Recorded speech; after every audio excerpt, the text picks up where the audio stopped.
स्वागत है बच्चों आपका इस ऑनलाइन क्लास में। आज हम पढ़ेंगे सूरदास जी द्वारा रचित सूरसागर नामक ग्रंथ से उद्धृत भ्रमर गीत। प्रस्तुत शीर्षक में उस समय का वर्णन है जब श्री कृष्ण जी अपने मामा कंस के बुलावे पर मथुरा चले जाते हैं। उनके वियोग में संपूर्ण ब्रज की गोप और गोपियाँ सभी दुखी और उदास हो जाते हैं। इधर श्री कृष्ण जी के मित्र उद्धव को अपने ज्ञान और योग पर बहुत विश्वास होता है। वो सगुण भक्ति को नकारते हैं और निर्गुण भक्ति को प्रशंसा करते हैं। तो उनको ये दिखाने के लिए कि प्रेम ज्ञान और योग से कहीं ज़्यादा महत्वपूर्ण है, श्री कृष्ण जी उन्हें ब्रज में भेजते हैं कि जाओ जाकर गोपियों को योग और ज्ञान की बातें सिखाओ। लेकिन यहाँ ब्रज में आकर उद्धव जी प्रेम में डूबी हुई गोपियों की दशा को देखकर स्वयं अपना योग और ज्ञान भूल जाते हैं और उन प्रेम रस में पूरी प्रकार से डूब जाते हैं। और उसी प्रेम रंग में रंगे हुए वो श्री कृष्ण जी के पास मथुरा वापस आते हैं और वहाँ आकर श्री कृष्ण जी को गोपियों के बारे में और माता यशोदा के बारे में संपूर्ण वृत्तांत बताते हैं। उनकी बातें सुनकर श्री कृष्ण जी को ब्रज की याद आने लगती है और वो व्याकुल हो उठते हैं। तो प्रस्तुत पद्यांश में श्री कृष्ण जी की उसी दशा का वर्णन किया गया है। श्री कृष्ण जी कहते हैं, उद्धव मोहि ब्रज बिसरत नाही, कि हे उद्धव मुझे ब्रज बिसरत मैंने भूलना, मुझे ब्रज भूलता नहीं है। अर्थात मैं कितना भी प्रयास कर लूँ ब्रज को भूलने का, लेकिन मैं ब्रज को भूल नहीं पाता। हंस सुता की सुंदर कगरी अरु कुंजन की छाही। हंस सुता अर्थात यमुना नदी, कगरी का अर्थ है किनारा। तो वो यमुना नदी का सुंदर किनारा मुझे अभी भी याद है, जहाँ पर हम सब मिलकर विभिन्न प्रकार की क्रीड़ाएं करते थे। और वो कुंजों की छाह मुझे अभी तक याद है, जहाँ पर हम रास लीलाएं रचाते थे। वे सुरभि, वे का मतलब है वो सुरभि गायें, बछ बछड़े, दोहिनी का अर्थ है दूध दूहने की मटकी, खरिक का अर्थ है दूध दूहने की जगह अर्थात गौशाला, दुहावन का अर्थ है दूहना, जाही का अर्थ है जाना। तो वो गायें, वो बछड़े, वो दूध दूहने की मटकी, वो गौशाला जहाँ हम गायों को दूहने जाते थे, मुझे अभी भी याद है। ग्वाल बाल मिली करत कुलाहल, नाचत गई गई बाही। कुलाहल मैंने कोलाहल, शोर मचाना। हम सब ग्वाल बाल मिलकर के शोर मचाते थे और गही गही बाहें, एक दूसरे की बाहें पकड़कर या बाहों में बाहें डालकर नाचते थे। यह मथुरा कंचन की नगरी मणि मुक्ताहल जाही। हालांकि यह मथुरा सोने की नगरी है और यहाँ मणियों और मोतियों की कोई कमी नहीं है, अर्थात यहाँ हर प्रकार से संपन्नता है, सुख वैभव है। किंतु जब ही सुरती आवती वा सुख की, जिये उमगत तन नाही। लेकिन जैसे ही मुझे वह सुख, उस सुख की अर्थात जैसे ही मुझे ब्रज के सुखों की याद आती है, सुरती मैंने याद आती है, तो जिये उमगत, मेरा हृदय उमड़ने लगता है और तन नाही, और मुझे अपने शरीर की सुध बुध भी नहीं रहती। अनगन भांति करी बहु लीला। वहाँ ब्रज में हम अनगन मैंने अनेक प्रकार की लीलाएं करते थे। यशोदा नंद निभाही, मेरी माता यशोदा और नंद ने उन सबको निभाहा, सहन किया। सूरदास प्रभु रहे मौन हवे, यह कहीं कहीं पछताई। सूरदास जी कहते हैं कि प्रभु श्री कृष्ण जी यह कहकर मौन हो गए और पछताने लगे कि मैं ब्रज छोड़कर मथुरा क्यों आ गया। तो प्रस्तुत पद्यांश में गही गही, कही कही, यहाँ पर अनुप्रास अलंकार है और वियोग श्रृंगार रस का सुंदर वर्णन है और साथ ही साथ इसमें ब्रज भाषा का प्रयोग किया गया है और ये पद है। आगे देखें। बिनु गोपाल बैरिन भई कुंजे। प्रस्तुत पद्यांश में गोपियों की विरह दशा का वर्णन है और एक मनोवैज्ञानिक सत्य सूरदास जी ने उद्घाटित किया है कि जो चीज़ें संयोग अवस्था में सुखकारी लगती हैं वही चीज़ें वियोग अवस्था में कष्टदायक दुख देने वाली लगती हैं। तो गोपियाँ उद्धव से कह रही हैं बिनु गोपाल बैरिन भई कुंजे, कि हे उद्धव, बिना गोपाल के, बिना श्री कृष्ण जी के ये लता कुंजें हमारी बैरी शत्रु हो गई हैं। तब भी लता लगती तन शीतल, तब तो ये लताएं हमारे शरीर को शीतल लगती थीं। अब भई विषम ज्वाल की पूंजें, अब ये विषम मैंने भयानक, ज्वाल मैंने आग, पूंजे मैंने समूह, लपटें, अब ये हमारे लिए भयानक आग की लपटों के समान हो गई हैं। अर्थात जब श्री कृष्ण जी यहाँ पर थे तब ये लताएं, इन लताओं की छाया हमारे शरीर को शीतलता प्रदान करती थी। हमें ये सारी लताएं कुंज अच्छे लगते थे, लेकिन अब यही लताएं हमें श्री कृष्ण जी की याद दिलाती हैं और हमें अब ये लताएं आग की लपटों के समान कष्टकारी और जलाने वाली लगती हैं। अब ये लताएं हमें अपनी शत्रु जान पड़ती हैं। ब्रथा बहती यमुना, खग बोलत प्रथा कमल फूलनी अली गूंजे। अब तो ब्रथा मैंने बेकार, अब तो यमुना का बहना भी बेकार लगता है, पक्षी भी बेकार में ही बोलते हैं, कमल भी बेकार में ही खिलते हैं और उनके ऊपर अली मैंने भंवरे, उनके ऊपर भोरे भी बेकार में ही गुंजार करते हैं। श्री कृष्ण जी के पास होने पर तो यमुना का बहना, पक्षियों का चहचहाना, कमल के फूलों का खिलना, भोरों का गूंजना, ये सब चीज़ें हमारे हृदय को आनंद प्रदान करती थी, लेकिन अब ये सारी चीज़ें हमें बेकार लग रही हैं। पवन पान घनसार सजीवन, पवन मैंने वायु, पान मैंने जल, घनसार कपूर, सजीवन दही, दधी सूत चंद्रमा, किरने किरनी किरण, भानु सूर्य, भूंजे मैंने जलाना। जो चीज़ें शीतलता प्रदान करने वाली थी जैसे कि वायु, जल, कपूर, दही और चंद्रमा की किरणें, अब ये सारी हमारे लिए सूर्य के समान जलाने वाली हो गई हैं। अब हमें ये चीज़ें शीतलता प्रदान नहीं करती, बल्कि इसके विपरीत ये सारी शीतलता प्रदान करने वाली चीज़ें हमें सूरज की किरणों के समान जलाने वाली लगती हैं।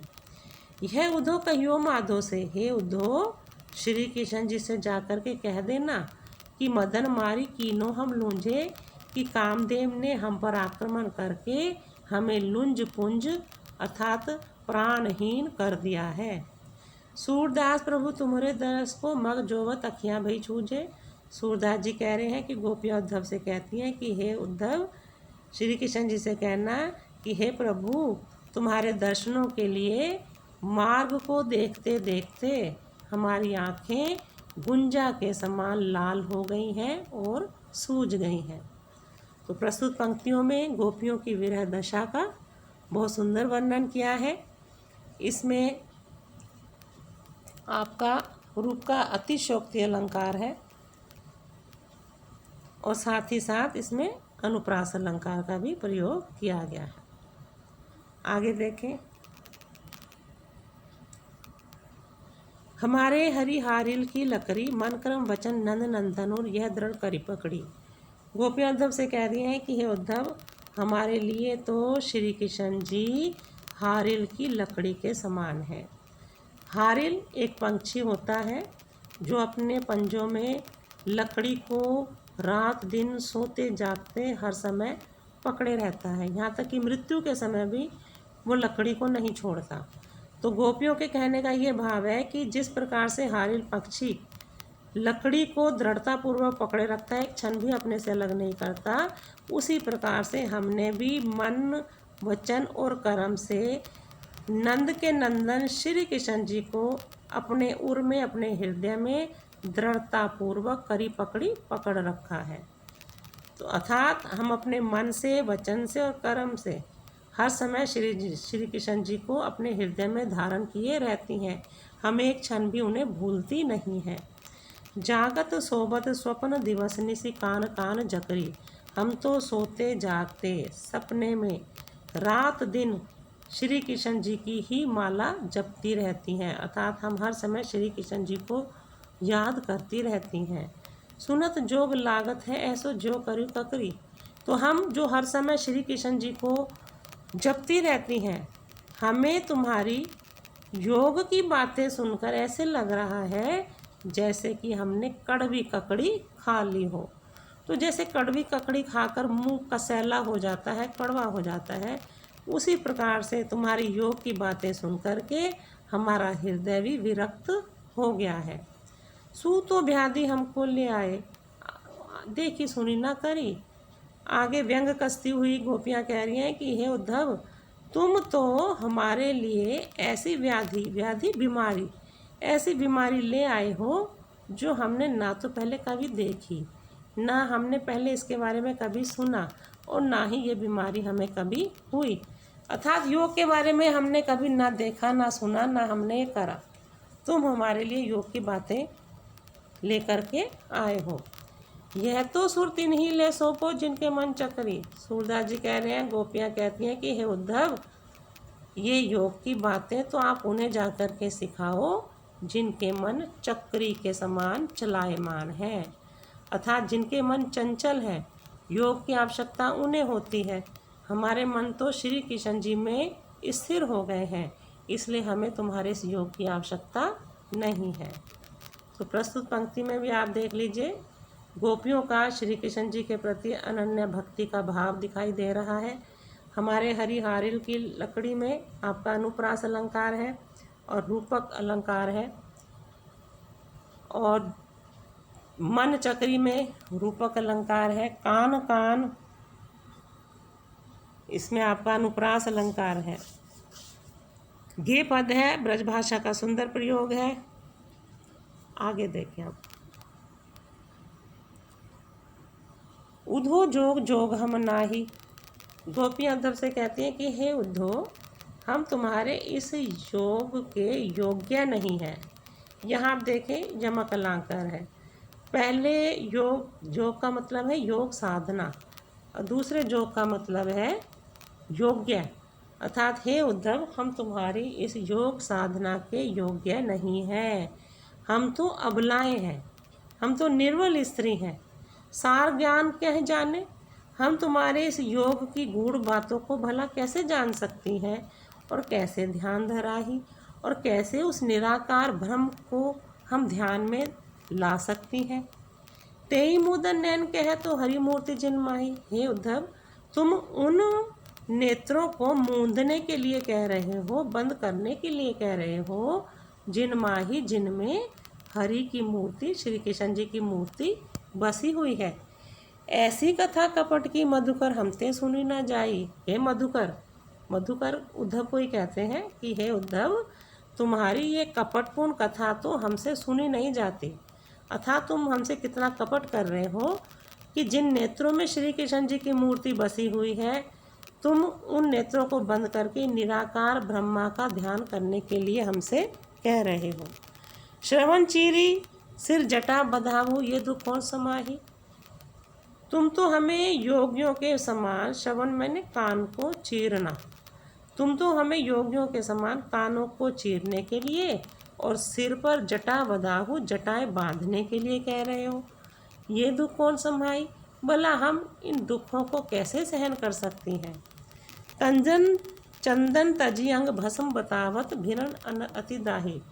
तुम चंदन को छोड़कर अपने अंग शरीर पर भस्म अर्थात राख लगाने को कह रहे हो, जबकि विरह अनल अति दाही, हम पहले ही विरह की अग्नि में जल रही हैं। तो हम तो पहले ही विरह की आग में जल रही हैं। अब यदि हम चंदन छोड़कर राख लगाएंगी तो इससे हमारी विरह की आग और बढ़ेगी ना कि घटेगी। जोगी भ्रमत जाहि लगी भूले सो तो है पमाही। योगी जन जिस ब्रह्म को पाने के लिए भ्रमत संसार में घूमते हैं, सो तो है अपमाही, वो भ्रम तो अपमाही मैंने हमारे हृदय के अंदर ही उपस्थित है।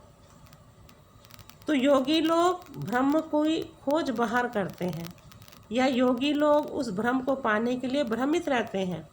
तो जिस ब्रह्म को पाने के लिए योगी भ्रमित रहते हैं, वो भ्रम कहीं और नहीं है, बल्कि वो तो हृदय में ही उपस्थित है। सूर श्याम ते न्यारी न पलछिन, ज्यों घटते परछाई। सूरदास जी कह रहे हैं, गोपियाँ उद्धव से कहते हैं कि उद्धव, हम तो अपने श्याम से एक पल के लिए भी न्यारी नहीं होती, एक पल के लिए भी दूर नहीं होती। ठीक वैसे ही जैसे घटते परछाई, जैसे कि शरीर से परछाई दूर नहीं होती। तो जैसे परछाई हर समय शरीर के साथ लगी रहती है, ऐसे ही हम भी हर समय श्री कृष्ण जी को याद करती रहती हैं। हम उनसे एक पल के लिए भी दूर नहीं होती। तो प्रस्तुत पद्यांश में भी ऊपर आपने देखा यमक अलंकार था यहाँ पर, और आगे देखिए आप इसमें जो घटते परछाई में दृष्टांत देख के समझाया, तो दृष्टांत अलंकार और उपमा अलंकार है। वियोग श्रृंगार रस है, ब्रज भाषा का प्रयोग है, और गे पद है। साथ ही साथ योग की कठिनाइयों का भी इसमें वर्णन किया गया है। आगे देखें,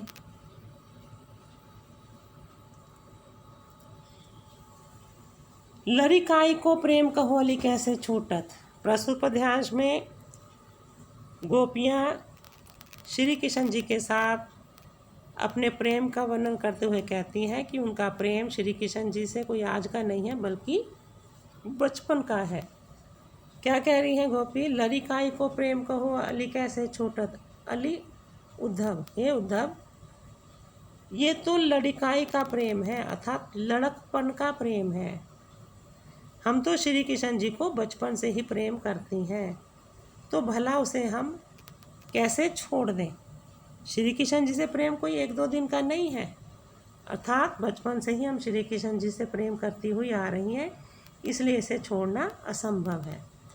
कहा कहो ब्रजनाथ चरित, हम ब्रज के नाथ श्री कृष्ण जी के चरित्र का क्या वर्णन करें। उनका चरित्र तो अंतर्गति लूटत, मन को परमानंद लुटाने वाला है। अर्थात उनका चरित्र अंतरात्मा को परमानंद देने वाला है। वह चितवनी, उनकी वह तिरछी दृष्टि, वह चाल मनोहर, वो सुंदर ढंग से चलना, वो मंद मंद मुस्कुराना, और मंद धुनी गावनी, और वो मंद मंद ध्वनि में बांसुरी के ऊपर धुन बजाना। नटवर भेष, उनका वो भांति भांति के भेष धारण करना, और नंद नंदन को वह विनोद, और उनका वो श्री कृष्ण जी का वो हंसी ठिठोली, और वो वन से गायों को चराते हुए आना। ये सारी सुंदर मूर्ति मन को, आत्मा को आनंद देने वाली है। चरण कमल की सो करती हूँ, हम तो श्री कृष्ण जी के चरण कमलों की शपथ खा के कहती हैं कि हे उद्धव, तुम्हारा ये संदेश हमें विष के समान लग रहा है।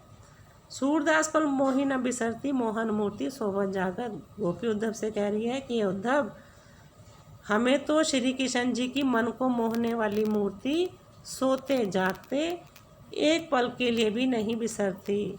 अर्थात हम तो हर पल श्री कृष्ण जी की मोहनी मूर्ति को याद करते रहते हैं, एक क्षण के लिए भी हम उन्हें नहीं भुला पाते। तो प्रस्तुत पद में भी आप देखें, गोपियों का श्री कृष्ण जी के प्रति अनन्य भक्ति भाव दिखाई दे रहा है, और चरण कमल यहाँ रूपक अलंकार है, विषसम लागत उपमा अलंकार है, ब्रज भाषा का सुंदर प्रयोग है। आगे देखिए,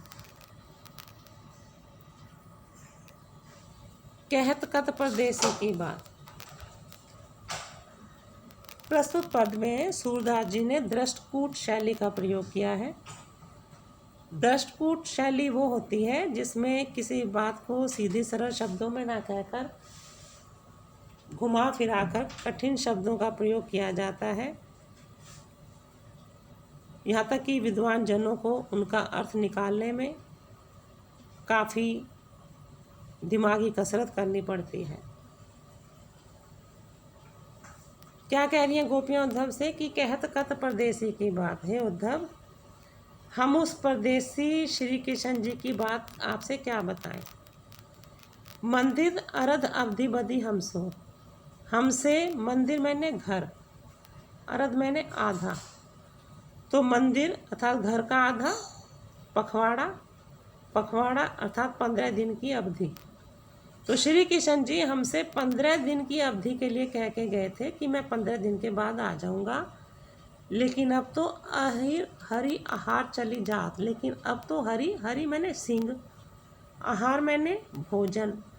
तो सिंह का भोजन क्या होता है, मांस, और मांस से उन्होंने ले लिया मास अर्थात महीना। तो महीना चली जात, अब तो महीना होने को आया। अर्थात हमसे 15 दिन को कह के गए थे, लेकिन अब महीना होने को आया, लेकिन श्री कृष्ण जी अभी तक मथुरा से वापस नहीं लौटे। और अब उनके वियोग में शशि रिपु बरस।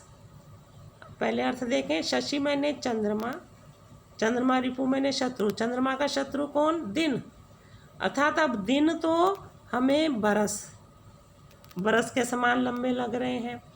असुर रिपु जुग भर, असुर मैंने सूर्य का शत्रु कौन, सूर्य का शत्रु कौन, रात, तो सूर्य रिपु का अर्थ हुआ रात, रात हमें जुग भर, युगों के समान लंबी लग रही है। और हर रिपु कीनो घात, हर मैंने महादेव और रिपु मैंने शत्रु, तो महादेव के शत्रु हैं कामदेव, अर्थात कामदेव ने कीनो घात, कामदेव ने हम पर आघात कर दिया है, अर्थात कामदेव ने हमको घायल कर दिया है। मघ पंचक ले गयो सावरो, मघ मैंने मघा, मघा नक्षत्र से 5वां अर्थात चित्रा, चित्रा से चित्त, तो चित्त हमारा श्री कृष्ण जी, चित्त तो हमारा श्री कृष्ण जी ले गया था, श्री कृष्ण जी हमारा मन ले गए, ताते अति अकुलात, उस कारण से हम अत्यधिक व्याकुल हैं।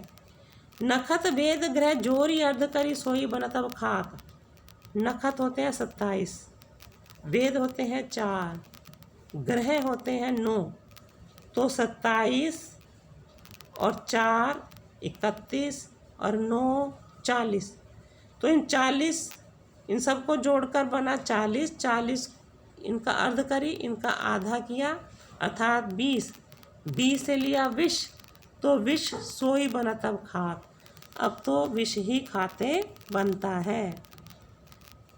सूरदास बस भई विरह के कर्मी जस पछता, सूरदास जी कह रहे हैं कि गोपियाँ उद्धव से कह रही हैं कि उद्धव, हम तो विरह के वंशीभूत हो गई हैं और हम हाथ मल मल के पछता रही हैं कि हमने श्री कृष्ण जी से प्रेम क्यों किया।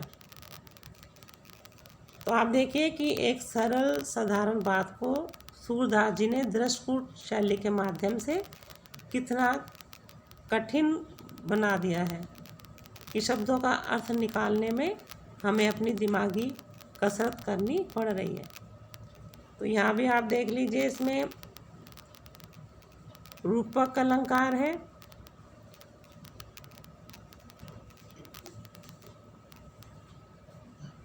रूप का अतिशोक्ति अलंकार है, ब्रज भाषा का प्रयोग है। आगे देखें, निशिदिन बरसत नैन हमारे, सदा रहती वर्षा ऋतु हम पर झपते शाम सिधारे। प्रस्तुत पद में श्री गोपियों की विरह दशा का वर्णन है। गोपियाँ उद्धव से कह रही हैं कि निशिदिन रात्रि, रात और दिन, हे उद्धव हमारे नेत्रों से रात दिन आंसुओं की बरसात होती रहती है। सदा रहती वर्षा ऋतु हम पर जबते शाम सिधारे, जबते शाम सिधारे अर्थात जब से श्री कृष्ण जी यहाँ से मथुरा गए हैं तब से हम पर वर्षा ऋतु हमेशा बनी रहती है।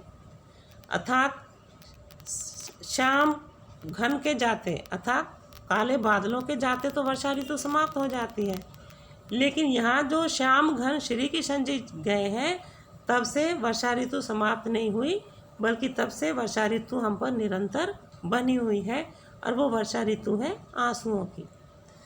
द्रग अंजन न रहत निशिवासर, निशिवासर मैंने रात दिन, द्रग मैंने नेत्र, अंजन मैंने काजल। तो रात दिन हमारी आंखों में काजल नहीं ठहरता, कर कपोल भय कारे, और उस काजल के कारण हमारे हाथ और गाल काले हो जाते हैं। कंचुकी पट सूखत नहीं कभू, हमारी कंचुकी मैंने चोली, हमारी चोली कभी सूख नहीं पाती, क्योंकि उर बिच बहत पनारे, उर मैंने हृदय, क्योंकि हमारे हृदय के बीच में आंसुओं के पनाले बहते रहते हैं। आंसू सलील सबे भई काया, हमारी सारी काया शरीर, हमारा सारा शरीर अश्रुओं के जल में डूबा रहता है। पल न जात रिष्टारे, और कामदेव का क्रोध भी शांत नहीं होता। सूरदास प्रभु यही परेखो, सूरदास जी कह रहे हैं वो क्या कह रही हैं कि देखो, हम ये जानना चाह रहे हैं कि हे किशन जी, आपने गोकुल को क्यों बिसार दिया, आपने गोकुल को क्यों भुला दिया।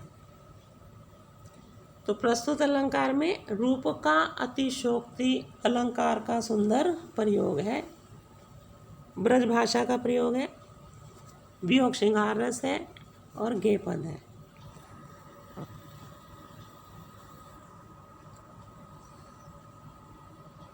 उधो भली भई ब्रजाए, विधि कुलान कीन्हे कांचे घट, उद्धव भली भई ब्रज जाए। गोपियाँ उद्धव से कहती हैं कि हे उद्धव, आपने बहुत अच्छा किया जो आप ब्रज में आ गए। विधि कुलाल कीने कांचे घट ते तुमानी पुकाए, विधि कुलाल मैंने ब्रह्म रूपी कुम्हार ने, ब्रह्मा रूपी कुम्हार ने हमारे शरीर रूपी घड़ों को कांचे कच्चा बनाया था, लेकिन तुम ते आनी पुकाए, लेकिन तुमने आकर के उन घड़ों को पक्का कर दिया। रंग दीनो हो कान सावरे, अंग अंग चित्र बनाए, हमारे इन शरीर रूपी घड़ों को सांवले कन्हैया ने प्रेम से रंग दिया था और हमारे अंग अंग में चित्र बना दिए थे। पाते गरे ना नैन नेते, और जब श्री कृष्ण जी यहाँ से मथुरा चले गए तो उनके वियोग में जो हमारे नैन नेत्रों से आंसुओं का जल निकला, उससे ये घड़े गले नहीं, क्योंकि अवधि अटा पर छाए, क्योंकि ये श्री कृष्ण जी के लौट आने की अवधि रूपी अटारी इनके ऊपर छाई हुई थी। ब्रज करी अम्बा जोगी धन करी, हे उद्धव, तुमने आकर के संपूर्ण ब्रज को आंवा बना दिया और फिर उसमें योग रूपी चर्चा करके ईंधन लगा दिया। सुरती आनी सुलगाए, और योग रूपी चर्चा करके जो आपने ईंधन लगाया उसे श्री कृष्ण जी की याद ने, उसमें श्री कृष्ण जी की सुरती ने, याद ने आकर के इन्हें और ज़्यादा सुलगा दिया। फूंक उसास विरह प्रजनरी संग, और फिर विरह में हमारे मुंह से निकलने वाली निश्वासों की वायु से ये विरह की अग्नि और भड़क गई, जिसके कारण हमारे शरीर रूपी कच्चे घड़े पक गए। और साथ ही साथ श्री कृष्ण जी, जब आपने योग की चर्चा की तो श्री कृष्ण जी के ध्यान से और फिर उनके दर्शनों की अभिलाषा से हमारे ये शरीर रूपी कच्चे घड़े पककर शीतल हो गए। भरे संपूर्ण सकल प्रेम जल, अब इन घड़ों में प्रेम का जल पूरी तरह से भर गया है, अर्थात हमारे ये शरीर रूपी घड़े प्रेम जल से पूरी तरह से भर गए हैं। छुबन काहू ना पाए, लेकिन इन्हें कोई भी छू नहीं सकता, ये पूरी तरह से सुरक्षित हैं। राज काज ते गए सुर प्रभु नंद नंदन कर लाए। सूरदास जी कह रहे हैं कि गोपियाँ उद्धव से कह रही हैं कि हे उद्धव, हमारे प्रभु श्री कृष्ण जी राजकाज से मथुरा गए हुए हैं और वही नंद के नंदन श्री कृष्ण जी आकर के इन्हें स्पर्श कर सकते हैं। तो प्रस्तुत पद्यांश में आप देखें श्री कृष्ण जी के प्रति गोपियों के अनन्य प्रेम का वर्णन है। साथ ही साथ उन्हें ये भी विश्वास है कि श्री कृष्ण जी राजकार्य से मथुरा गए हैं, वो एक न एक दिन अवश्य वापस आ जाएंगे। तो प्रस्तुत पद्यांश में भी रूप का अतिशयोक्ति अलंकार का प्रयोग किया गया है।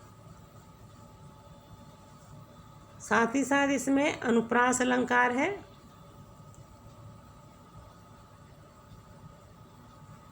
ब्रज भाषा का प्रयोग है। वियोग श्रृंगार रस है। आगे देखें। अखियां हरि दर्शन की भूखी। अपने अनन्य प्रेम को प्रदर्शित करती हुई गोपियां कहती हैं कि हे उद्धव, अखियां हरि दर्शन की भूखी, हमारी ये आँखें तो श्री कृष्ण जी के दर्शनों के लिए सदैव व्याकुल रहती हैं। हमारी आँखें हर समय श्री कृष्ण जी के ही दर्शन करना चाहती हैं। ये तो श्री कृष्ण जी के रूप और रस में रची पगी हैं, तो भला तुम्हारी ये योग संबंधी सूखी रूखी बातें सुनकर इन्हें कैसे आनंद आएगा। अर्थात ये श्री कृष्ण जी के सुंदर रूप के रस में डूबी रहना चाहती हैं और योग की रूखी बातें सुनकर इन्हें कोई भी आनंद की प्राप्ति नहीं होती। अवधि गणत इकटक मग जो वो तब इतनी नहीं झूठी। श्री कृष्ण जी के लौट आने की अवधि को गिनते हुए और एक टक दृष्टि से मार्ग को देखते हुए भी हमारी ये आँखें इतनी दुखी नहीं हुई, इतनी नहीं थकी। अब यह योग संदेशों सुनी सुनी अत्यकुलानी दुखी, जितनी ये तुम्हारे योग के संदेश को सुन सुनकर व्याकुल और दुखी हो गई हैं। तो व्यंग कसा है उन्होंने उद्धव के ऊपर कि तुम्हारे योग की बातों को सुनकर हमारी आंखें जितनी दुखी और व्याकुल हुई हैं, इतनी दुखी और व्याकुल तो ये श्री कृष्ण जी के लौट आने की अवधि को गिनते हुए और माँ को देखते हुए भी नहीं हुई थी। बारक वह मुख आनी दिखाऊँ दूही पै पीवर पतू की। हम तो केवल इतना ही चाहते हैं, बारक मैंने एक बार, कि एक बार श्री कृष्ण जी आकर के अपना वो वाला मुखड़ा दिखा दें जिससे वो पतूखी पत्ते के दोने में दूही पै में दूध, दूही में धोकर, जिससे वो पत्ते के दोने में दूध धोकर पीते थे। अर्थात हम श्री कृष्ण जी का वो मुख देखना चाहती हैं जिस मुख से वो पत्ते के दोने में दूध धोकर पीते थे। सुर सूखत हटी नाव चलावत, ये सरिता है सूखी। सूरदास जी कह रहे हैं कि गोपी उद्धव से कह रही है कि हे उद्धव, तुम तो हठ पूर्वक सूखी हुई नदी में नाव चलाने का असंभव प्रयास कर रहे हो। अर्थात जैसे सूखी नदी की रेत में नाव नहीं चलाए जा सकती, उसी प्रकार से हमारे हृदय रूपी नदियों में आप अपने योग की नाव नहीं चला सकते। हमारे हृदय में केवल एकमात्र श्री कृष्ण जी हैं, अन्य कोई नहीं समा सकता। तो प्रस्तुत पद्यांश में भी आप देखें, यहाँ पर रहती रूप रस राची अनुप्रास अलंकार है। अंतिम पंक्ति में आपका रूप का अतिशयोक्ति अलंकार है। पै पीवत पतूखी अनुप्रास अलंकार है। गोपियों का श्री कृष्ण जी के प्रति अनन्य प्रेम प्रदर्शित हुआ है। इसमें भी वियोग श्रृंगार रस है। ब्रज भाषा का सुंदर प्रयोग है। संदेशों सुनी सुनी, यहाँ भी आपका अनुप्रास अलंकार है। तो बच्चों, इसी के साथ ही ये सूरदास जी का चैप्टर समाप्त हो गया है। आप इस चैप्टर को भली भांति पढ़ लें, समझ लें